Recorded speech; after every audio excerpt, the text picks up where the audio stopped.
Quando nós falamos do Setembro Amarelo, queridos, isso surgiu em 1994. Um americano chamado Mike M.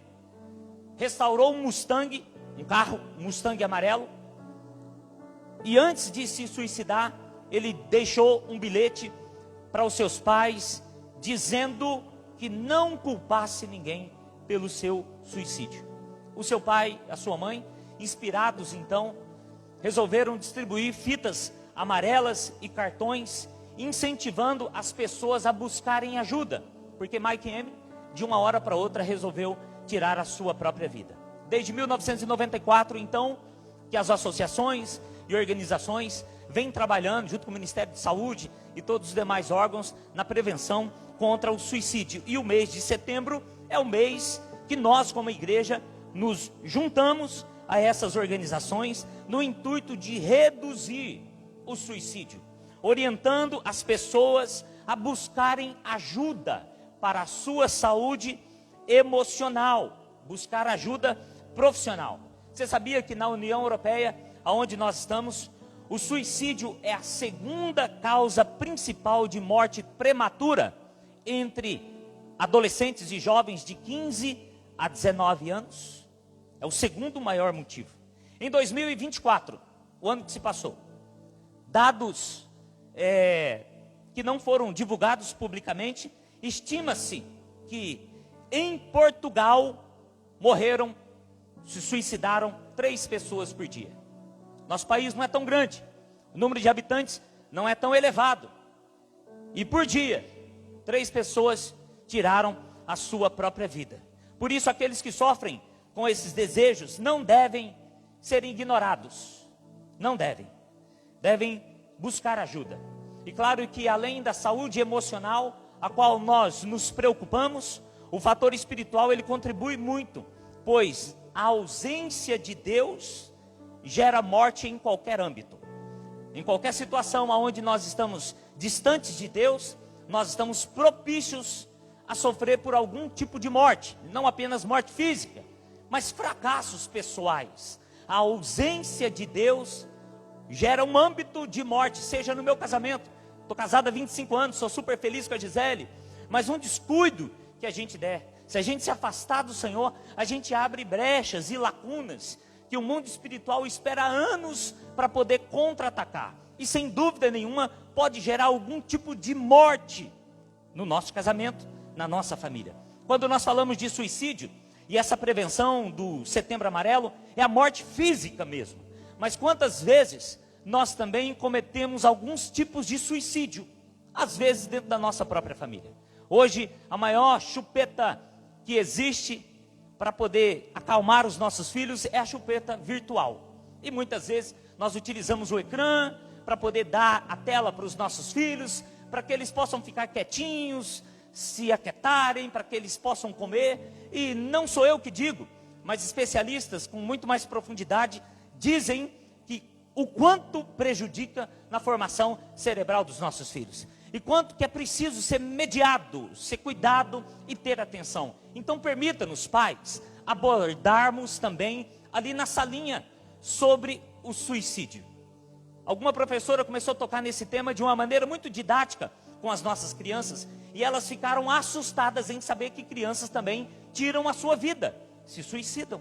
E muitas vezes, na maioria das vezes, influenciadas por aquilo que nós, como pais, compramos e colocamos na sua mão e demos condições para eles utilizarem. Então, quando falamos do tema do suicídio, ainda que é um suicídio físico, quantas vezes cometemos suicídios, com os nossos filhos e nós mesmos, nos ausentando da presença de Deus. Então é preciso aproveitar o Setembro Amarelo e voltarmos a nossa atenção para isso.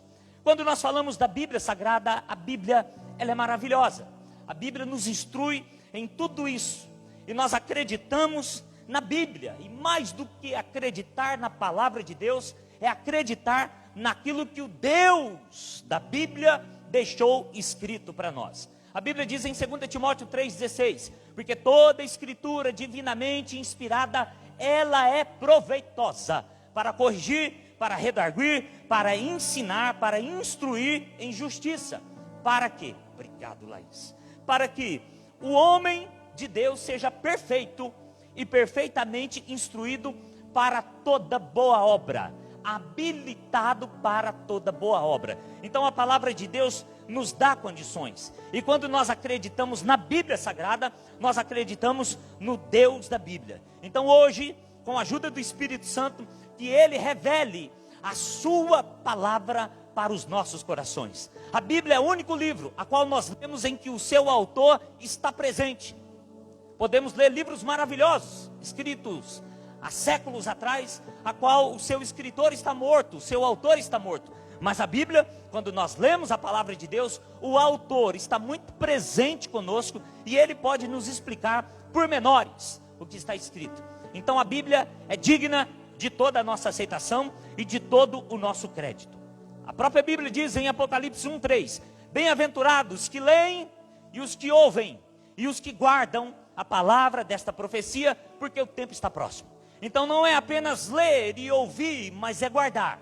E quando nós falamos de guardar, nós falamos de colocar em prática.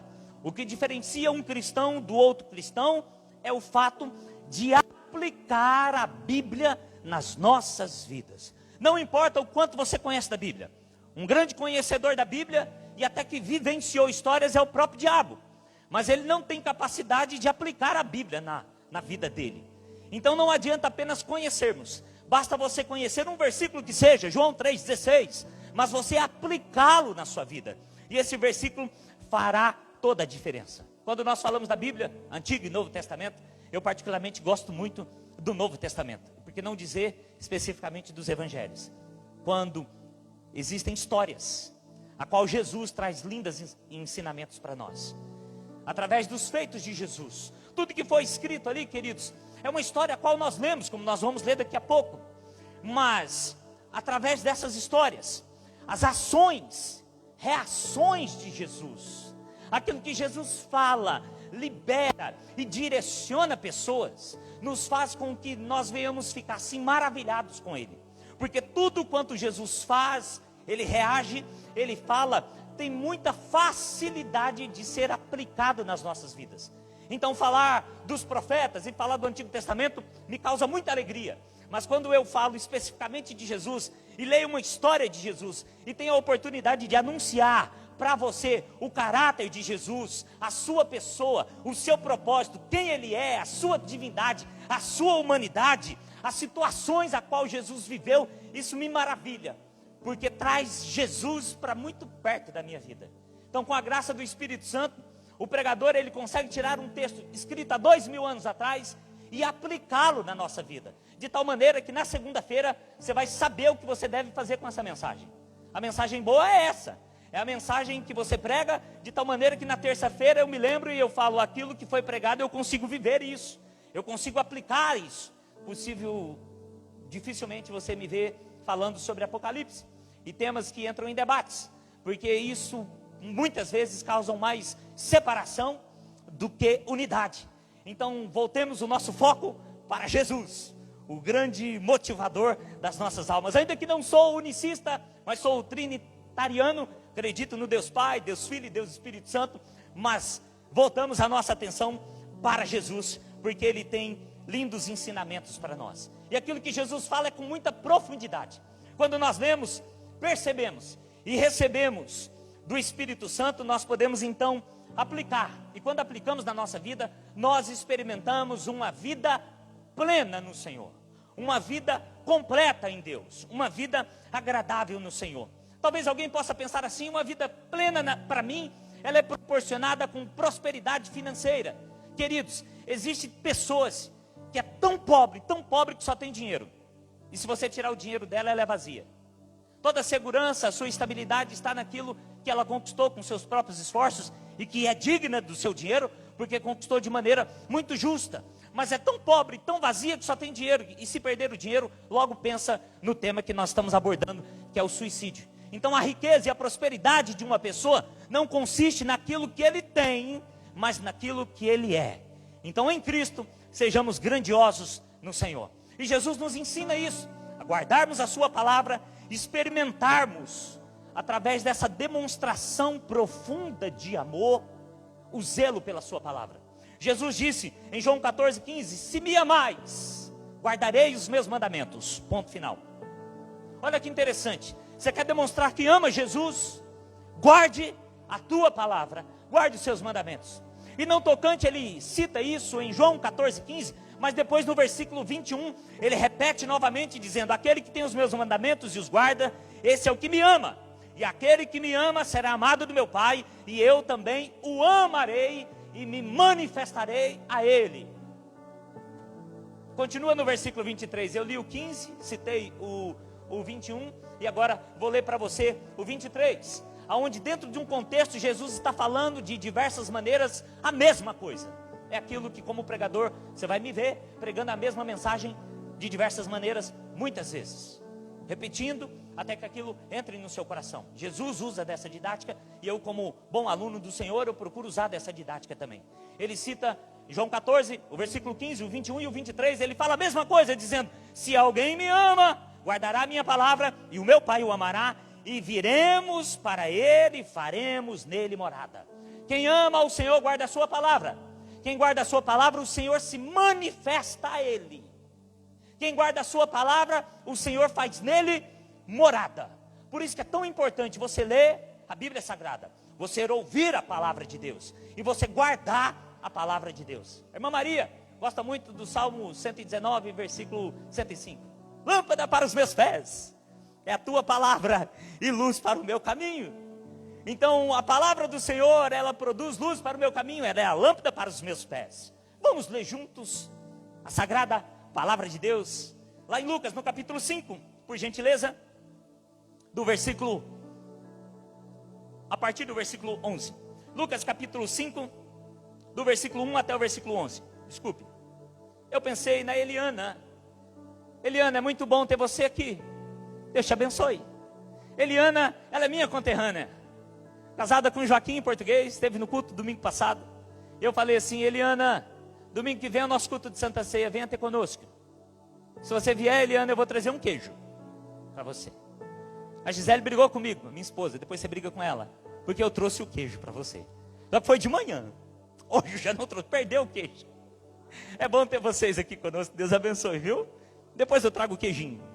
A Gisele falou assim: amor, mas você trouxe um queijo só para os mineiros? Falei: amor, eu vou levar um queijo só para os mineiros lá na igreja, porque quase não tem mineiro aqui. Quem é mineiro aqui, por favor, levanta a mão. Maria, eu sabia. Aleluia, essa família chegou aí, a nossa turma agora. E aí eu falei para a Gisele: só vai sentar na mesa quem fala uai, trem. É a senha. Falou uai, trem. A gente fala: você é mineiro mesmo? Diga: sou. Se ele falar no sotaque, a gente pode se assentar. Vamos tomar um cafezinho com esse queijinho. É muito bom tê-los aqui, que Deus abençoe vocês. Lucas capítulo 5, o versículo 1 diz assim, acompanhe na sua Bíblia ou numa plataforma digital. Aconteceu que apertando a multidão para ouvir a palavra de Deus, estava ele junto ao lago de Genezaré. Estou contigo. E viu estar 2 barcos junto à praia do lago. E os pescadores, havendo descido deles, estavam lavando as redes. E entrando num dos barcos, que era o de Simão, pediu-lhe que o afastasse um pouco da terra. E assentando-se, ensinava do barco a multidão. E quando acabou de falar, disse a Simão: faze-te ao mar alto, e lançai as vossas redes para pescar. Respondendo Simão, disse-lhe: mestre, havendo trabalhado toda a noite, nada apanhamos, mas porque mandas, lançarei a rede. E fazendo assim, colheram uma grande quantidade de peixes, e rompia-se-lhes a rede. O 7. E fizeram sinal aos companheiros que estavam no outro lado, no outro barco, para que o fossem ajudar. E foram e encheram ambos os barcos, de maneira tal que quase iam a pique. E, vendo isso, Simão Pedro prostrou-se aos pés de Jesus, dizendo: Senhor, ausenta-te de mim, porque eu sou um homem pecador. Versículo 9. Pois que o espanto se apoderara dele, e de todos os que estavam com eles, e de todos os que com ele estavam, por causa da pesca maravilhosa. Obrigado. E de igual modo, também de Tiago e João, filho de Zebedeu, que eram os companheiros de Simão. E disse Jesus a Simão: não temas, de agora em diante serás pescador de homens. E levando os barcos para a terra, deixaram tudo e o seguiram. Queridos, essa história de Jesus, a qual eu pude contar para você aqui de uma maneira muito rápida, ela nos ensina. E eu já preguei, tive a felicidade de pregar a respeito desse tema. E hoje eu não quero abordar todo o milagre de Jesus, mas deixe-nos contextualizar um pouquinho para que a gente possa entender. Jesus, ele está ali no lago de Genezaré, como diz a Bíblia. Ele está ali no mar da Galileia. A multidão apertava para poder ouvir Jesus. Tem uma versão que diz assim, que a multidão acotovelava uns aos outros, se apertavam de tal modo para ouvir a palavra de Deus através de Jesus. Mas por que eles se apertavam tanto? A tal ponto de espremerem Jesus ali, próximo ao mar da Galileia. Porque as palavras que Jesus estava anunciando é a palavra de Deus. E a palavra de Deus nos completa.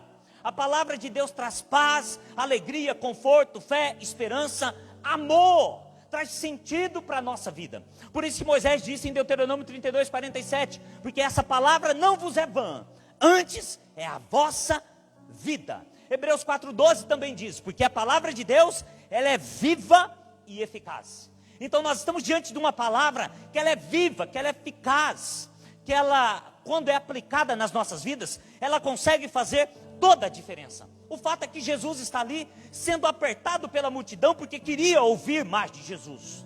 Queriam todos estar ali. Então Jesus observa e vê ali 2 barcos. É interessante que esse lago de Genezaré, ou mar da Galileia, que existe até hoje, ele tem uma extensão de 24 quilômetros por 14. Ele é muito grande. Estudiosos dizem que havia ali cerca de 4.000 barcos pesqueiros. Então aquilo ali era muito comum e havia muitos barcos. Mas entre todos os barcos, Jesus vê 2 barcos. Mas ele decide entrar no barco de Simão Pedro. Ele entra especificamente. Será que Jesus escolheu de maneira aleatória? Ou ele fez questão de entrar no barco de Simão para um propósito? Claro que nós entendemos que Jesus, ele move de maneira intencional, proposital. Tinha um plano ali muito maior do que apenas ensinar a palavra de Deus para aquela multidão. E quando Jesus entra no barco, o Pedro e os seus amigos, irmãos que estavam ali lavando as redes, logo se aproxima do barco, entra no barco e Jesus pega e fala assim: afaste um pouquinho da terra. E então Jesus se assenta ali e começa a ensinar a multidão. E terminados os ensinos de Jesus, Jesus olha para aqueles homens que estavam ali lavando pés, lavando as redes, que agora estão sentados ali no barco, e logo percebe que eles tiveram uma noite frustrada. Aqueles homens, como a Bíblia diz e nós lemos, eles lutaram, armaram as redes, tentaram pescar a noite toda, mas não conseguiram mediante aos seus esforços. Estava sobre eles sem dúvida nenhuma, por causa de uma noite de trabalho. Estavam cansados, tristes, desanimados. Quantas vezes durante um dia de trabalho, eu e você e eu, nós chegamos em casa desanimados, tristes, com fome, um tanto abatido, com um corpo assim, um tanto dolorido. Só que sobre os discípulos havia também a frustração da improdutividade, de não terem pego nada naquela noite. E como que é difícil a gente lutar contra o sentimento de improdutividade. Parece que a improdução, quando ela mistura com o nosso cansaço, gera em nós um sentimento nocivo, um sentimento que começa a nos corroer, um sentimento de culpa. Por quê? Porque naquele dia não teve rendimento. Eu trabalho na construção e muitos irmãos aqui também trabalham. E essa palavra rendimento é uma palavra que a gente fala muito. Não deu rendimento, pouco rendimento. O trabalho hoje não rendeu porque nós estamos no arranque, mas amanhã precisa render, porque precisa entregar, porque precisa terminar, porque precisa acabar, porque o cliente quer, por tantos motivos. Então nós somos pressionados na construção civil a cumprir com os rendimentos. E muitas vezes durante o dia a gente se torna inútil. A gente tem o sentimento de inutilidade. E como é difícil lidar com esse sentimento. Quando a gente é experiente como Pedro, um grande pescador, sabe fazer, tem os seus equipamentos, tem o seu barco, tem tudo para poder fluir, e de repente não pega nada e se sente inútil. Quantas vezes a gente luta contra esse sentimento? Nos sentimos inúteis diante de uma causa. Quantos de nós que tem um chamado diante de Deus, e pastoreávamos e cuidávamos de gente, e agora a gente está fazendo aquilo a qual não arde no nosso coração, estamos passando por uma fase, por um processo difícil, e nos sentimos inútil, porque ainda que a gente tem dinheiro, mas nós não estamos completos naquilo que nós estamos fazendo. Está faltando algo que nos realiza, algo a qual eu nasci para fazer, e eu quero fazer. Por isso há um sentimento dentro de nós de inutilidade. Nesse período de Setembro Amarelo, quantas pessoas querem tirar a sua vida porque se sentem inúteis? Inúteis na família, no convívio familiar, inúteis aonde estão, e acreditam que a resposta para eles dar à sociedade é se excluindo completamente da sociedade, tirando a sua vida. Sem dúvida nenhuma que é uma grande mentira. É uma grande mentira das circunstâncias do diabo, e é um momento, um processo a qual qualquer um de nós podemos passar. Ninguém está isento de passar por uma tristeza muito profunda, por um desânimo, por algo que nos faz sentir inúteis. Pedro era um pescador, e naquela noite, mesmo tendo muita experiência, de nada adiantou. Então o que restou para ele? Lamento, talvez murmuração, reclamação, desânimo. Além de, como líder, porque ele era sócio, e nós lemos, ter orientado, vamos ali para a direita, vamos ali para o Mar Alto à direita, vamos ali para aquele lado, e às vezes tem um sentimento que orientou, liderou, e nada produziu naquele dia. Então há uma mistura de sentimentos nocivos, que faz com que a pessoa se sinta muito para baixo. Mas o bom é saber que Jesus está no barco, está ensinando, e Jesus pega e diz uma palavra para Pedro. Interessante, irmãos, Pedro não conhecia Jesus, tá bom? Jesus não conhecia Pedro. Nós o chamamos aqui de Simão, de Pedro, mas foi o primeiro contato que ele teve com Jesus. E no seu primeiro contato, Jesus usa o seu barco. Certo estudioso diz que Jesus fez o milagre da pesca, até mesmo para poder pagar para Pedro o uso do barco. Fala da justiça de Deus em suprir todas as necessidades do ser humano.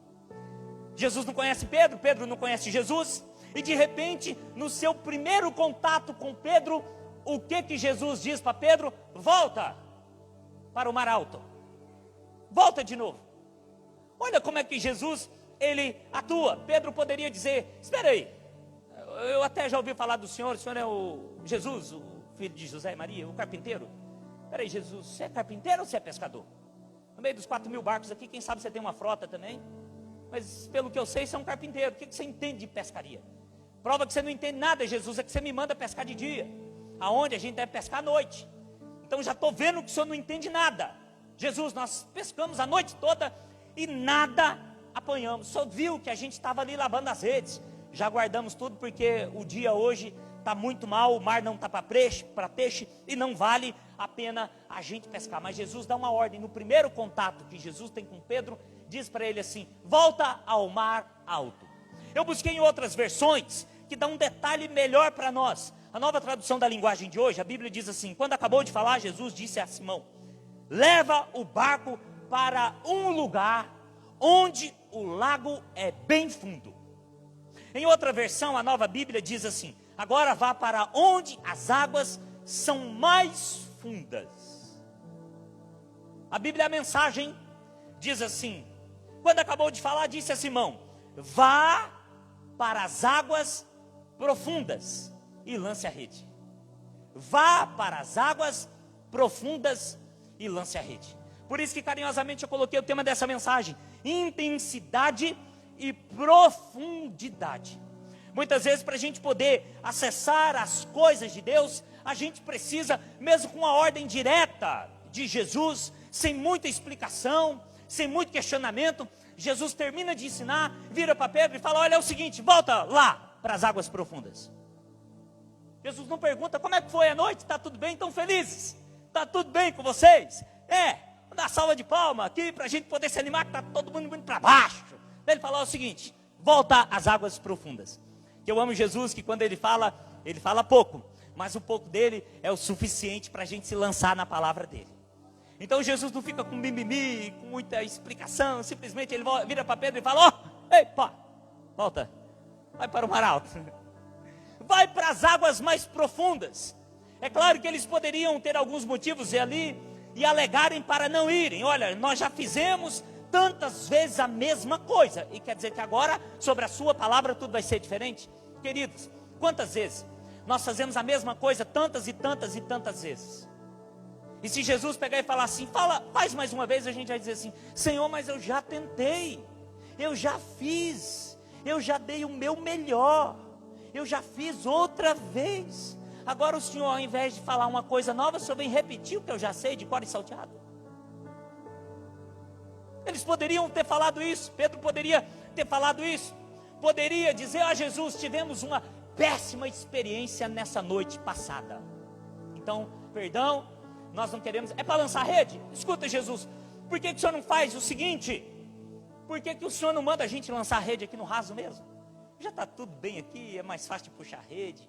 Jesus, o Senhor está mandando eu lançar a rede, eu captei. Se for para mim pegar peixe, o Senhor já viu? Se essas redes vier cheias, olha que sensação que esse povo vai sentir, olha o que esse povo vai experimentar. Nós vamos causar aqui um sensacionalismo. Jesus vai se tornar viral, vai ter muita gente que vai ver, a notícia vai correr. Para que a gente tem que ir para a água profunda se a gente já está no rasinho, está aqui no quentinho, está aqui no gostoso? Queridos, por que Jesus manda voltar às águas profundas ou ao mar alto?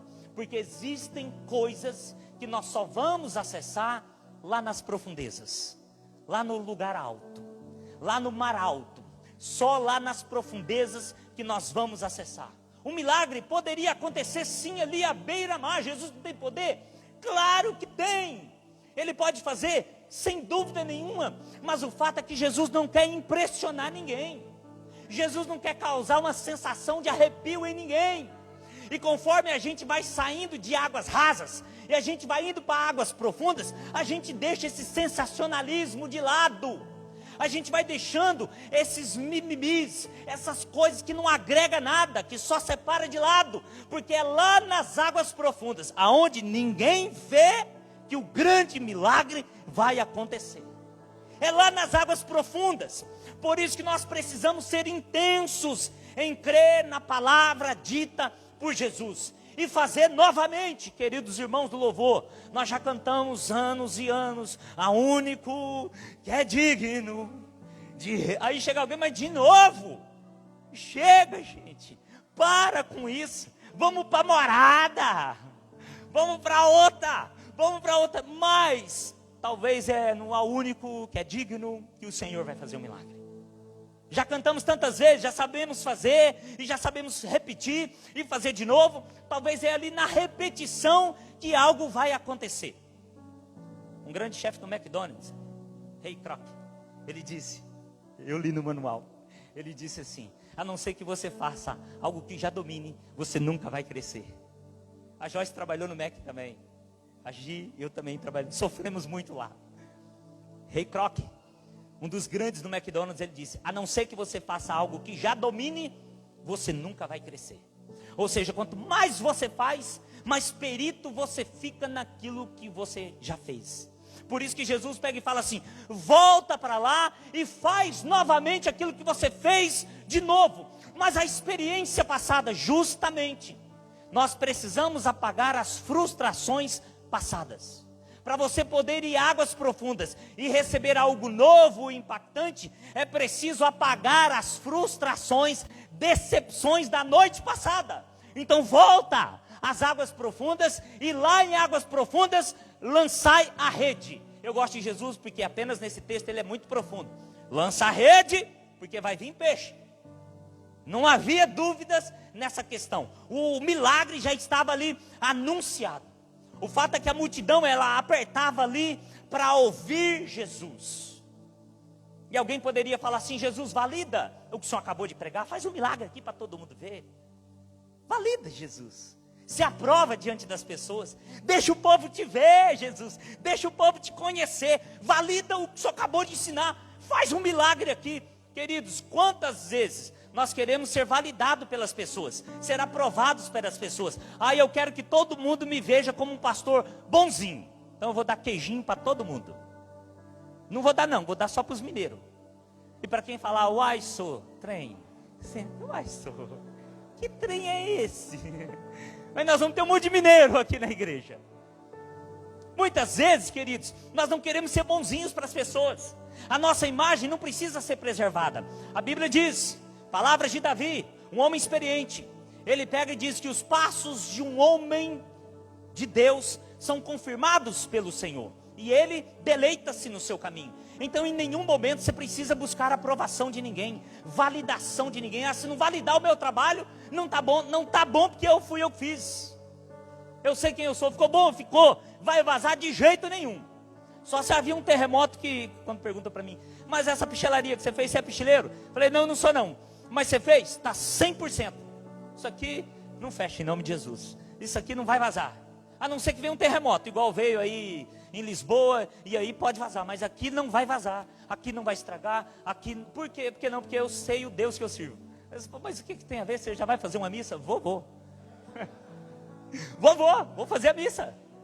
Eles chegam lá no trabalho e eles pegam e dizem para mim, mas de novo, a missa de domingo não acabou? Eu falei, nós vamos continuar, amém? Nós não precisamos de validação, porque nós sabemos para quem nós fazemos. Nós não precisamos de aprovação de homens, porque o nosso intuito é ser aprovado por Deus. 2 Timóteo nos diz, procura apresentar-te a Deus, aprovado como obreiro, que não tem de que se envergonhar e que maneje bem a palavra da verdade. Então nós precisamos da aprovação do Senhor. A ordem de Jesus é muito clara, vá para as águas profundas, e um detalhe, lance a rede. Vá para as águas profundas e lance a rede. Por que Jesus tira-nos das águas rasas? As águas rasas é uma vida superficial, que muitos têm. Eles ouvem a palavra de Deus, muito bom, bonitas palavras, gostamos de ouvir a sua palavra, que palavra boa. Águas rasas, está ali de maneira superficial, está ouvindo sem comprometimento. Ouviu o barquinho, foi para as águas, vamos embora para a nossa casa, porque ele falou, eu não sei não, mas foi tão bonito. Foi tão bonito. O que você sentiu? Não sei, mas eu acho que eu senti coisa gostosa. Por quê? Está vivendo em águas rasas. Uma vida superficial, artificial. E ter uma vida guiada por circunstâncias e sentimentos dos outros é viver de uma maneira em águas rasas. Um pastor americano, gosto dele, Rich Villodas. Ele é da igreja Faith Fellowship, muito conhecida lá em New Jersey. Tem uma igreja lá em Nova York. Certa vez ele disse em um de seus sermões, não temos tempo para nos aprofundar no íntimo com Deus, porque muitas vezes fomos discipulados na superficialidade. Por isso que a gente não tem tempo de se aprofundar no íntimo com Deus. Porque o discipulado que nos foi passado foi de uma maneira muito superficial. E aí a gente acha que nós podemos continuar nos mantendo em águas rasas. Precisamos ir às águas profundas, e águas profundas é uma vida espiritual, que não é guiado por circunstâncias e nem pelo sentimento dos outros, mas é guiado por Jesus, e onde a gente deixa a nossa lógica de lado. E eu quero agradecer a Deus pela vida dessa igreja. Queridos, esses últimos finais de semana, tivemos aí retiro espiritual, tivemos casamento. Nesse sábado tivemos um casamento, ontem foi um casamento lindo, e eu quero glorificar a Deus pela vida dos pastores. Eu sei que era um sábado, circunstâncias contrárias, muitos não puderam vir, mas os pastores, a maioria dos pastores estavam aqui. Claro que aqueles que não estavam impedidos pelo trabalho, a igreja não estava impedida pelo trabalho. Fiquei muito feliz pelo David e a Eliane se casarem. Foi um lindo casamento, estão de lua de mel. Falaram, pastor, amanhã nós não vamos no culto. Eu falei, aproveite. Tudo bem, não precisa ir no culto não, fique em paz. O casamento foi lindo, mas as pessoas que estavam aqui que me maravilhavam. Eu fiquei maravilhado com os convidados, porque estavam aqui aqueles que estavam juntamente comigo aprovando o casamento, validando, dando força ali para o David e para a Eliane, acreditando no poder transformador do Senhor. Então eu fiquei muito feliz com cada um de vocês que estiveram aqui, com a liderança que trabalhou. Os irmãos trabalharam, no sábado à noite estavam aqui decorando, estavam cuidando. Isso é ser igreja. Ninguém pediu, ninguém ameaçou, Ninguém falou que tem que fazer, não, voluntariamente, por amor, fizeram. Isso faz com que a igreja cresça e se desenvolva. Isso é pessoas que não vivem uma vida espiritual rasa.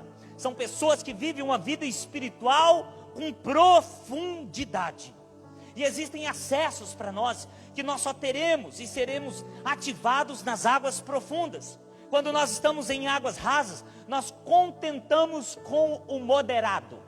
Sabe, nós nos contentamos, porque nós sabemos que os nossos pés estão ali em águas rasas e que está tocando ali a superfície. Então há um contato com a terra. Então a gente está seguro, a gente está moderado, a gente está equilibrado.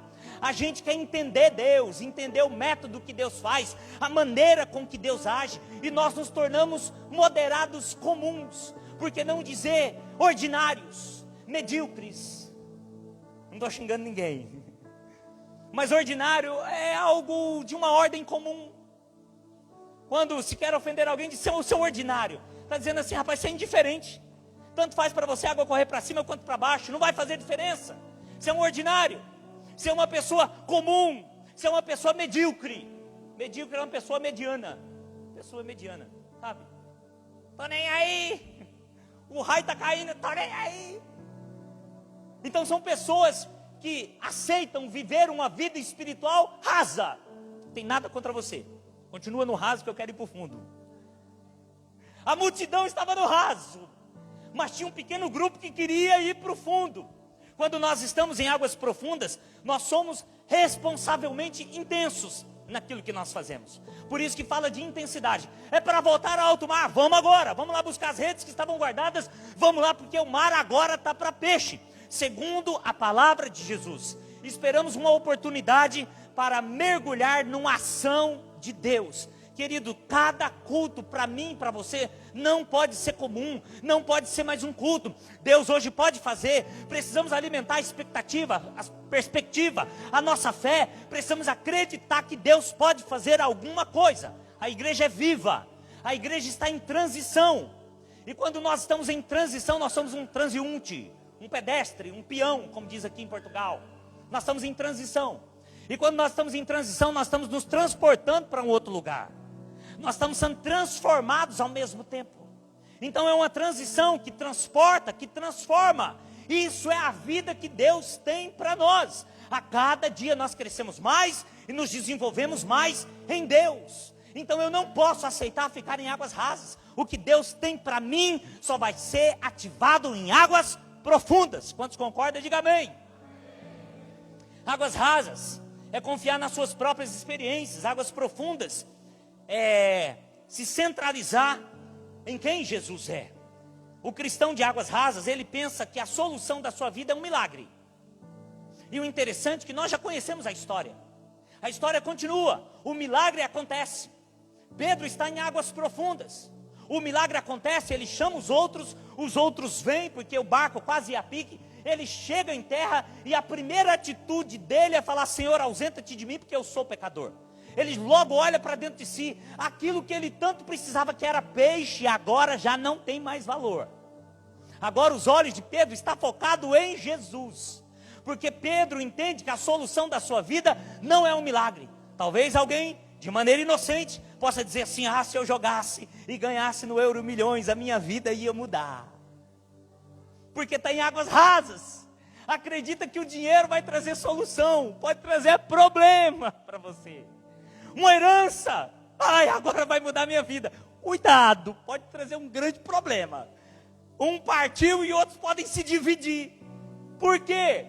Porque colocam a solução no milagre.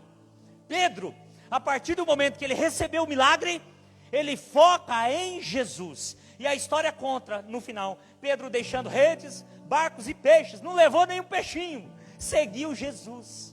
Quando nós estamos em águas profundas, a solução da nossa vida, nós entendemos que é Jesus. Então foque-se em Jesus. Entenda que você não veio aqui, que o dinheiro não vai realizar todos os seus sonhos. Não vai. O dinheiro não vai te deixar totalmente satisfeito. Perceba isso enquanto é tempo. Valorize a família. valorize a experiência com Deus, valorize a casa de Deus, valorize aquilo que Deus tem para você, porque o milagre com Jesus naturalmente irá acontecer se nós caminharmos com Ele. Sai das águas rasas, vem para as águas profundas. Sei que não é para todos, é para alguns, porque se fosse assim, Jesus dizia: Pedro, faz o seguinte, chama todos os barcos que estão lá, nós vamos levar essa multidão toda para as águas profundas. Virei church agora. E lá, vamos levar a multidão toda, vamos levar todo mundo, e lá vai acontecer um grande milagre. Não é para todos as águas profundas. As águas profundas é para um pequeno grupo que está no barco e que se decide lançar diante de uma palavra profética do Senhor. Eu espero em nome de Jesus que essa palavra alcance o teu coração e que você se inclua nesse barquinho com Jesus e que você ative aquilo que Deus tem para você em águas profundas. Eu quero orar por você. Se você pode, por gentileza, coloque-se de